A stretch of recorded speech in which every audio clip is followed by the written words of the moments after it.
प्रश्न है, एक ट्रेन 60 किलोमीटर प्रति घंटे की चाल से स्थान ए से बी तक यात्रा करने में 3 घंटे का समय लेती है। वही ट्रेन 50% बढ़ी हुई चाल से बी से सी तक यात्रा करने में 2 घंटे का समय लेती है।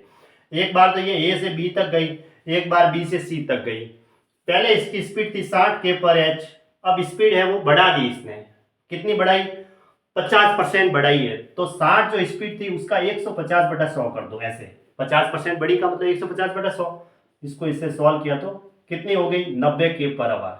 अब स्पीड 90 किलोमीटर प्रति घंटा हो गई। पहले तो लगते थे 3 घंटे का समय, इसने लिया 60 की स्पीड से ए से बी तक तो लगे 3 घंटे ए से बी तक। फिर लगा है इसने आगे का 50% बढ़ाई तो बी से सी तक यात्रा करने में 2 घंटे का समय लगा।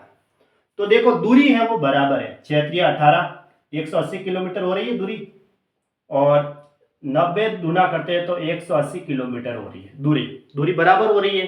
तो औसत चाल में निकाल सकता हूं कितनी होगी। जब दूरी बराबर है और दो स्पीड अलग अलग दे रखी है तो 2xy/x+y, 2 इंटू एक्स कितनी है स्पीड? 2 गुणा 60 गुणा 90 बटा 60 प्लस 90 यानी कि 150। डायरेक्ट लिख देता हूं।